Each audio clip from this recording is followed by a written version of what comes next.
years ago, a friend of mine asked me to say some MC rhyme. So I said this rhyme I'm about to say. The rhyme was there, so then it went this way. Now it's senior, now it's junior on the camera. And we're at the Boulevard right here, Stickball Boulevard. And this is what we do on our Sundays. Sundays. This is what we do every Sunday from April to first week of August, more or less, right, Artie?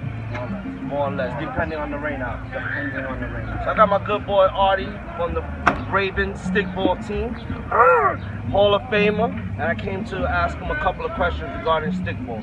So my first question is, how's your history of stickball? When did you start playing the game?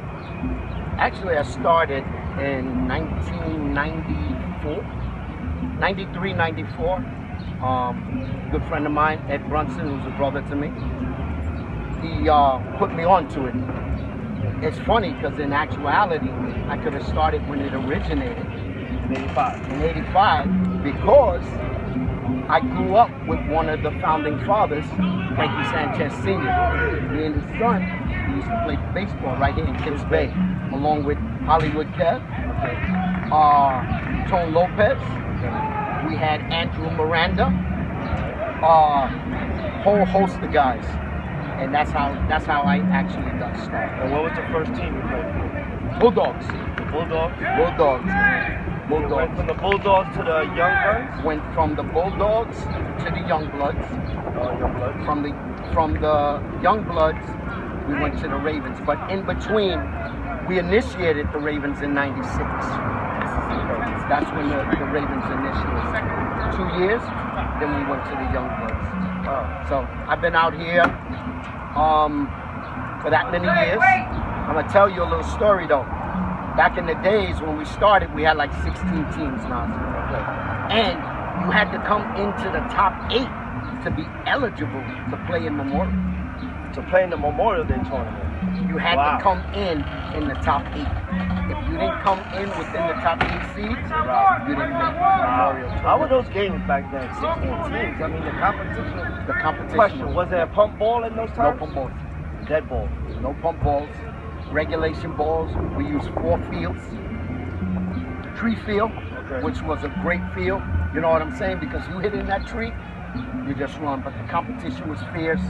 I mean, the sportsmanship was fierce.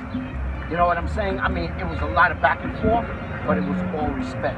Right. You know what I'm saying? And unfortunately, to this day, I must say, we've lost a lot of that luster. You know what I'm saying? Because I could come up to you and tell you, you want to know something, Nas?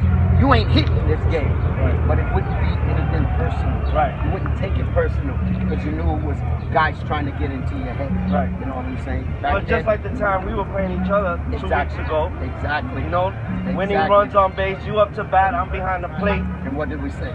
Yo, what happens, happens.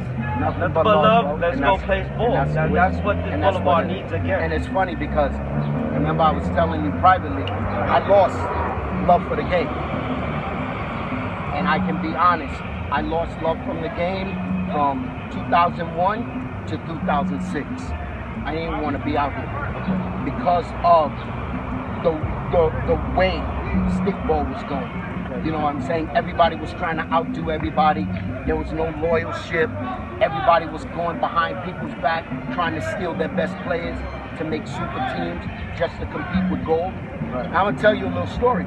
Gold didn't start winning until 2001. That's when they beat us, the Young Bloods, in the championship. That's what actually started their run. In the Memorial Tournament, they used to go like undefeated, but it was always a curse.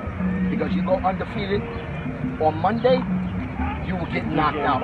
You will get knocked in the first round. It came into play a whole lot. But I lost love for the game. I still came out here, but I stopped wanting to compete because of the direction that it was going, unfortunately.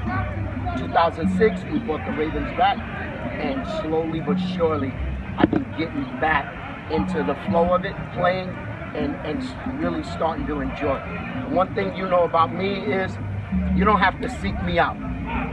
Even though I'm honored to be in the Hall of Fame, I don't act like that type, that I'm untouchable. Right. You know, I'll come up to you, I'll give you a pound.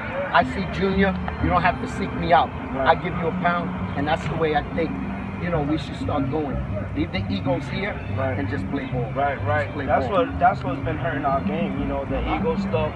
You know, but I think with the winning of the Bullets, winning the Memorial Day Championship, I think that's changed a lot of people's mentality, or it's changed the way people work, because now they say, wow, these were the kids that were standing in the sideline screaming at me when I was batting up. Now they want to chip. So hopefully that has changed a lot. Myself, players like yourself, my son, other players who don't play that particular game that we play, the gentleman's game, that'll overpower everything else. True that. And you know, I think that's. And hopefully we'll get that back, man. Because this is a great game, man. You know what I'm saying? Nobody has to be out here on Sunday. Right. We do it because we love to do it. Right. You understand? We can all be doing things with our family. We choose to be out here. And that's what we need to bring back. Right. Hey, it's 31 years. Hopefully we can do it another 31 more years. Definitely. You know, the game is born. It's going out to France now. We got a guy in France. Oh yeah. And Ed Brunson actually is going out to France. You know what I'm saying? Bringing a couple of the team shirts to give to Laurent out there. Oh, and hopefully, that'll be good. That'll be good. I also want to congratulate you on your son, because your son is serving our country, and I appreciate that. Definitely, brother. My man Artie from the Ravens, right here. My brother Nas Jr. Thank you a lot, brother. Love you guys.